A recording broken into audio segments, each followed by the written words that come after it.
anong kaso ho isasampan nila dun sa asawa ninyo? Di ba? Ang mga kapulisan po natin, no, is ano ho yan, nagpapatupad po ng peace and order. No? Hindi, kasi yung ginagawa nila, akala nila pulis, ang main objective ng pulis is manghuli, hindi ho ganun. May nagtanong sa akin, hello po, good evening po sa inyo, Boss Rai. May loan po ako sa 5K pero 2K plus lang po nakuha ko. Ngayon po, nasa mga 7K plus na po babayaran ko. Willing naman po akong magbayad, kaso sunod-sunod na po ang dumating na problema, kaya di nabayaran. 1 month overdue na po ako ngayon. Nag-chat po agent sa akin sa Messenger, to make it short po, sinasabi niya po sa akin na ipahuhuli niya daw sa pulis ang asawa ko at hindi ako. Ipopost niya daw ako, pati asawa ko, kahit na wala naman po akong sinend sa kanya na picture po. Ngayon po, naka-receive po ako ng text. Kahapon na isasubmit daw account ko sa mga investigation team para sila daw po bahalang maningil sa akin. At sabi pa po ng agent, napapadala daw sila ng summon letter bukas at sa asawa ko i-address. Natatakot po ako at nape-pressure ngayon dahil sa OLA. Nakaka-receive po ang tao ng summon letter kapag po ba hindi nakabayad sa OLA? Sana mapansin at masagot tanong ko kasi di ko talaga alam kung ano gagawin. Salamat po kung mapansin. God bless po sa inyo. Okay, maraming salamat po dito sa inyong pinadalang katanungan. No? Pero bago natin siya sagutin, iimbitahin ko muna sana kayo na pakisuportahan po yung aking mga social media account sa YouTube, Facebook, and TikTok. Okay, una ho muna sa lahat, no?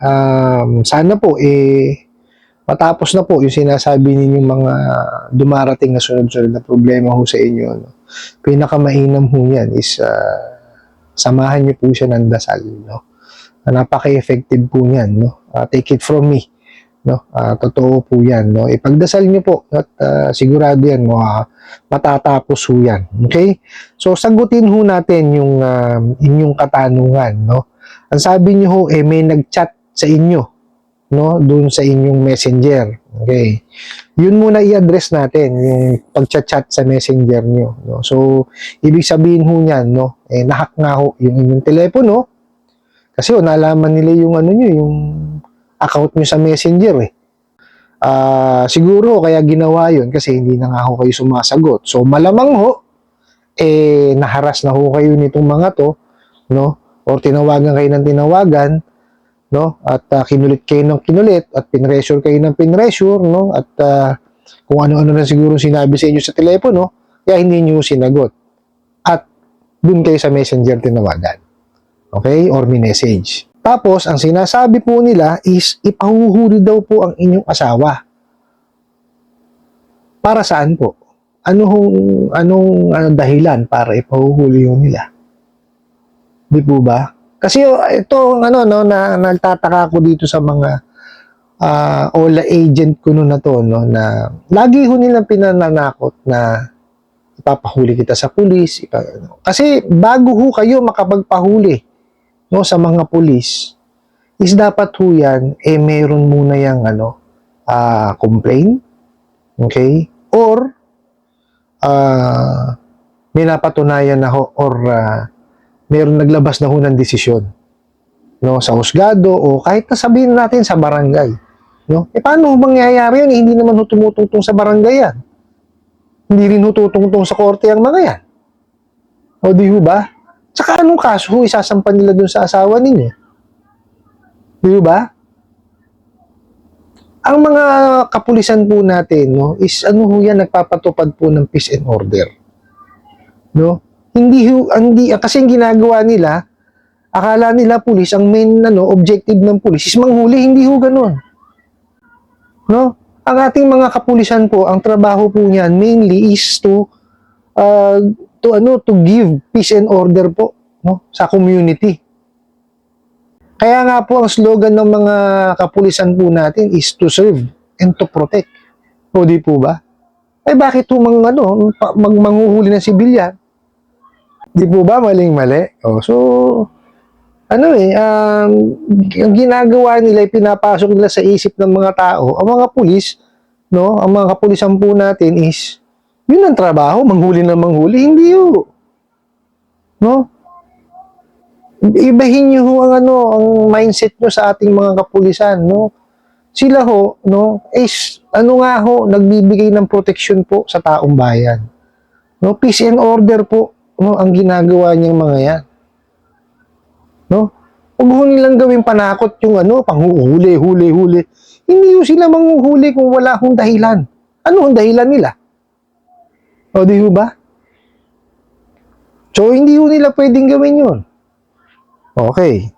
Tapos, pangalawa ho, ang sabi, wala namang kayong sinend na picture, pero ipopost daw kasama asawa ninyo. So, malamang ho ito sa social media to sinasabi nila na to. Bawal ho yun. Pagka ho yun, ginawa ho nila, no? Cyber libel ho ang aabutin nila, no? Lalo na ho kung pinost ang picture ninyo, let's say kasama nga yung picture ng asawa ninyo. Tapos may kasamang mali siya. Let's say for example, scammer alert o mandarambong o hindi nagbabayad ng utang. Bawal ho yun. Cyber libel ho, pwede nyo ikaso sa kanila o isampa. Malamang ho ito, no, kagaya sinabi nyo kasi wala kayo isinabit sa kanyang picture. Kasi nga ho, alam yung messenger nyo eh. Baka nag-grab to ng picture doon sa inyong Facebook, yung profile nyo. Malamang ganun ho ang nangyari dyan. No, dyan magaling ho yung mga damuhong ola na yan. Yung mga abusadong ola agent na yan, dyan magaling yung mga yan. No, yung manggulo. Basta sa kalukuhan, magagaling yung mga yan eh. Gawin nyo, pagka ganun ang ginawa, sampahan nyo ho ng cyber libel. No, maghanap ho kayo ng abogado na po pwede yung tumulong sa inyo para masampahan ho sila ng cyber libel. No?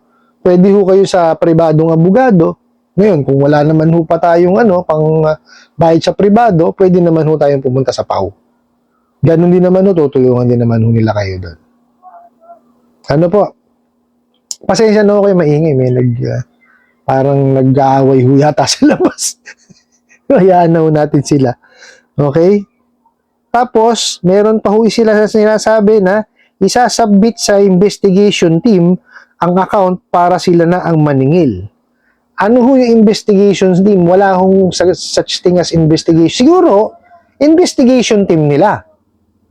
No? Sila yung kumbaga sa kumpanya nila, meron silang investigation team. Pero, uulitin ko po, no? Bakit ho kung kailan may utang na kayo, tsaka kayo isasubmit sa investigation team? Ang investigation po kasi ginagawa yan, no? Pagka-apply nyo, imbestigahan kayo kung po pwede kayong bigyan. Ang tawag ho doon is credit investigation or CI. Hindi ho yung kagaya niya na may account na kayo, tsaka pa lang kayo dadalhin sa investigation. Ano ang imbestigahan nila? Di po ba? Wala ho silang iimbestigahan sa inyo. Ano ang imbestigahan nila? Di ho ba? Ang kailangan ho kasi sa inyo, masingil nila eh. Hindi ho sila kailangan nag-iimbestiga. Ang kailangan ho nila, singilin ho kayo. Yung tamang pamamaraan. Yun ho, kailangan nilang gawin. Hindi ho, wala ho itong investigation team. Ano imbestigahan ho nga nila? Di ba? Dapat ho yun ginawa nila nung simula. No? Kasi kung ginawa ho nila yung tamang credit process, so dapat yun CI muna. Sila, tsaka sila mag-i-evaluate. Gagawa ngayon sila ng desisyon kung bibigyan ho kayo ng kung papautangin kayo o hindi. Ganun ho ang credit investigation. Hindi ho kagaya niyan, may account na kayo, tsaka pa kayo pa-imbestigahan, mga bubutong mga to talaga. Di ba? Hindi ho tama yun.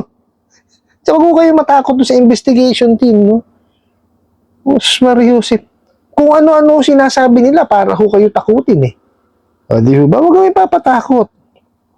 Tapos ito ho, magpapadala raw ng summon sa asawa nyo pa i-address. Ano ho kinalaman nung inyong asawa, di po ba? Bakit sa asawa nyo i-address? Tsaka ito ho, no? Isa pa yan, pinananakot nila yung mga summon na yan. Ang summon po kasi, ano po yan? Imbitasyon. No? Pwede hong galing ng korte yan, pwedeng galing ho ng barangay, pwedeng galing ho ng kongreso, pwedeng galing ho sa Senado, sa NBI, o di ho ba? Ano ho lang naman yung imbitasyon eh.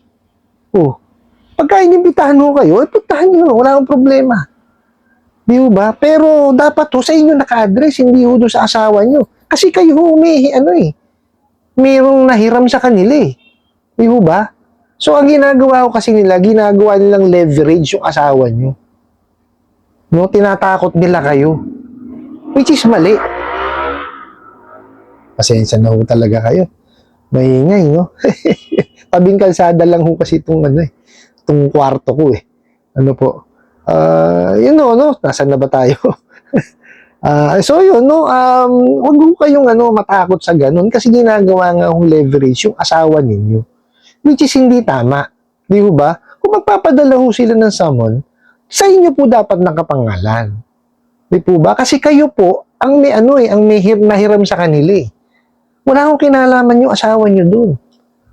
Ano po? Huwag ho kayong matakot sa ganun. Tsaka pagka pinadalang kayo, di pumunta ho kayo. Imbitasyon lang naman ho yun eh. No, mas mainam nga ho yun para magkaalaman eh.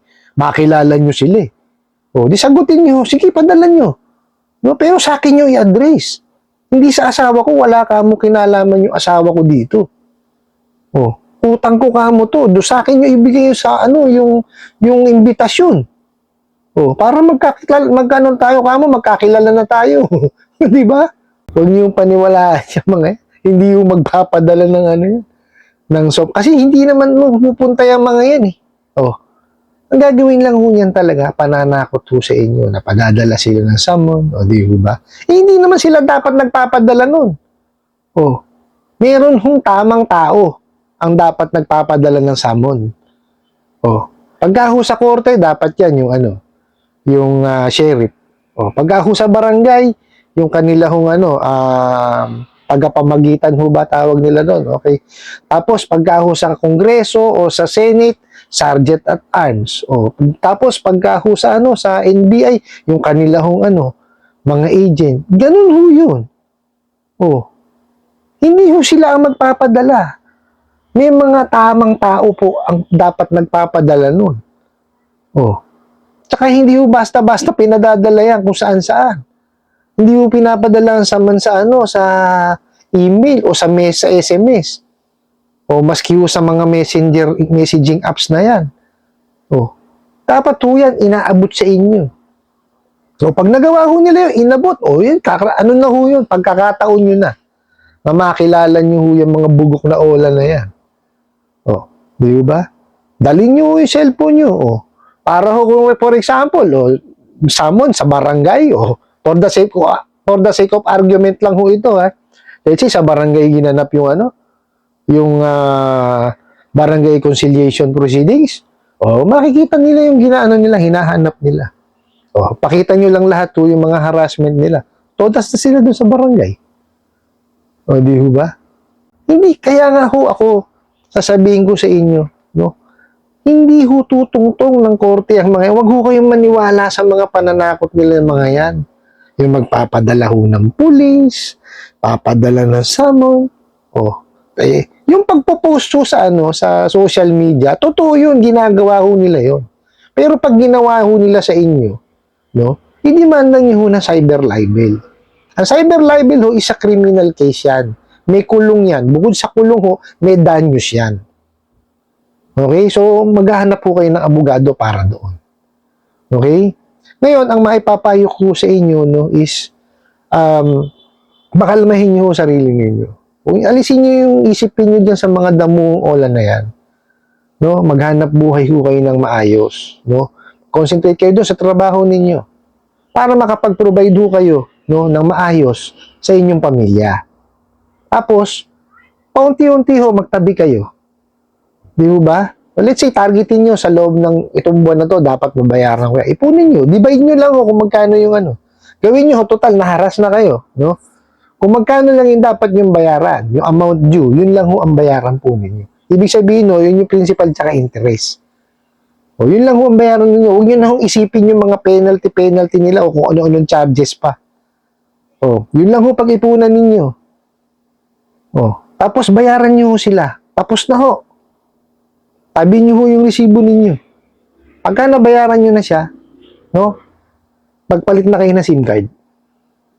Okay, pero bago nyo ho palitan yung SIM card po ninyo, make sure po, no, na yung inyong cellphone is, kumbaga, naalis nyo po yung mga apps, no? Pero bago nyo siya alisin, no, tanggalin nyo ho muna yung mga permission, no?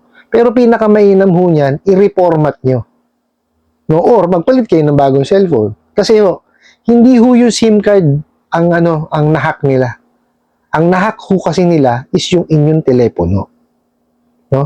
Kaya kahit anong palit nyo ho ng SIM card, kung hindi nyo ho inaalisan ng permission or hindi ho malinis yung teleponong ginamit ninyo dun sa apps na gamit nyo sa kanila, eh hindi ho matitigil ang harassment sa inyo ng mga yan.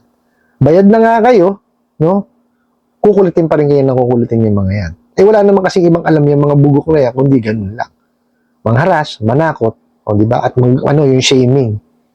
O di ba? So kaya kailangan ho yung telepono nyo, it's either bago, i-reformat po ninyo, or tanggalan nyo ho ng permission. Yung pagtatanggal ho ng permission, tignan nyo ho or maghanap kayo sa YouTube, Facebook at TikTok. Nandun ho yung mga tutorial. Okay? So, ganun ho ang gawin po ninyo. No? Pero wag ho yung paniwalaan yung mga pananakot po nila. No? Kung napanood nyo po yung last video ko, no, nakita nyo ho yung sagot, yung isa ho nating manonood doon. Napaka-witty po. O sabi, di ba, magkita raw sa barangay, anong sinabi niyo? Sige, mas maganda sa barangay. O di po ba? Ganun, no, maging witty ho kayo, no? Tapos, bago ho nyo anuhin yung panervyusin yung sarili ninyo. Pag may na-receive kayong message, kung meron ho kayong mga kapitbahay, kamag-anak, no, kumbaga, i-share nyo sa kanila. No, tanong nyo, ano ba ibig sabihin nito? No? O kung may kakilala kayo abogado, better. O kung wala, i-google nyo po. No?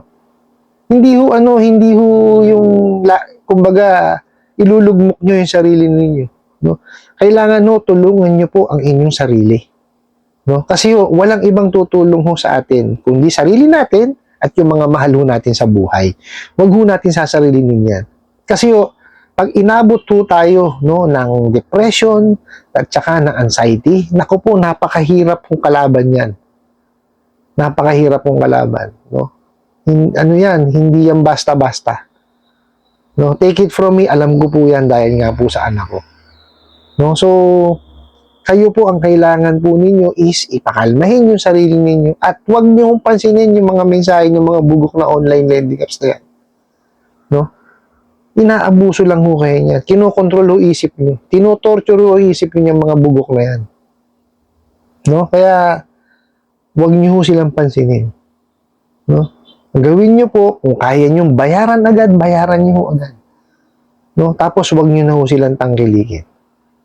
Kasi ho, yan ang ang pinakamasakit sa kanila is, pagka sumablay ka ng bayad, kahit anong ganda ng pagbabayad mo before, burado yun.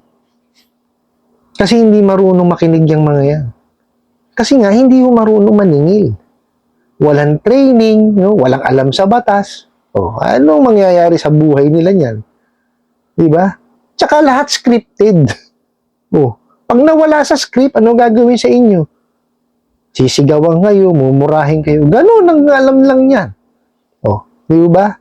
Kaya ho, kayo, ang unang-unang gawin nyo ho is, kontrolin nyo yung sarili ninyong emotions at pag-iisip. No? Kayo lang ho ang may kakayanang gawin yan. No? Sa tulong nyo ho, sarili ninyo at sa tulong ho ng inyong pamilya. I hope nasagot ko po itong katanungan na to at sana po ay makatulong. Maraming salamat po sa inyong walang sawang pagsuporta at panonood sa aking mga videos. Maraming salamat po sa inyong pag-like, pag-share, pag-comment at pagtatanong. And kunin ko na rin po itong opportunity na to para imbitahan ho kayo na pakisuportahan po yung aking mga social media account sa YouTube, Facebook, and TikTok. Hanggang sa muli po. Yun lang.